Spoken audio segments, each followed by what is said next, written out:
life expectancy should not be based on zip code or whatever your socioeconomic status is. It's a shame that you can see such disparities in the same city. North Philadelphia is this wonderful community of African Americans and Hispanics and Latinos. It also is a community that needs help.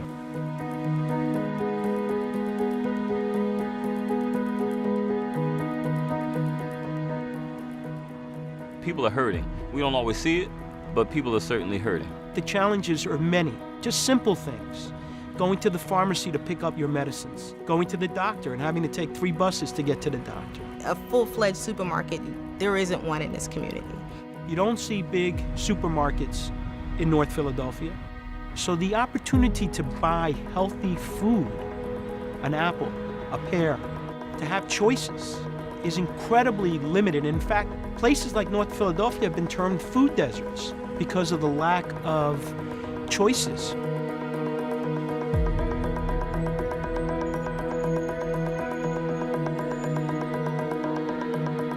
In a community where the unemployment rate tends to be higher and you're thinking more about living paycheck to paycheck, I think those things as far as like transportation, getting to the supermarket, those things are tougher for people who have to make those kind of decisions of, do I go to the corner store, which is more expensive, or do I go to the supermarket, which is outside of my community? It would be nice to have, access to healthier foods without always having to catch the bus.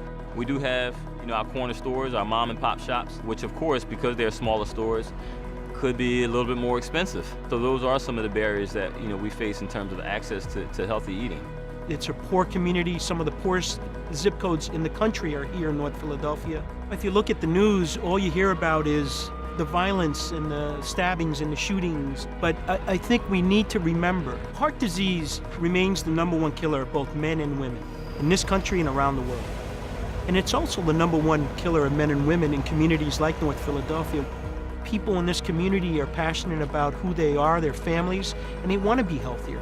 And they do come to the doctor, and they do their best to take their medicines and do everything that the doctor tells them to do. But there are incredible challenges that they're faced with every day that make it difficult for them.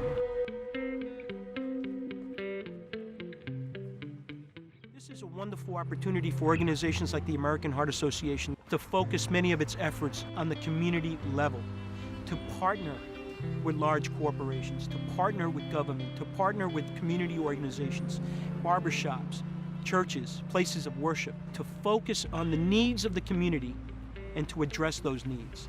The relationship with the American Heart Association so far has been awesome, and I'm looking forward to continuing that. The American Heart Association has already shown us that, they're supportive of our community. Whatever we can do in partnership to help our children, our young people, our families, and our community, we appreciate their support. If we can do that, we will impact favorably the health care of people that live in North Philadelphia, but that will also have a domino effect on everyone living in the city of Philadelphia.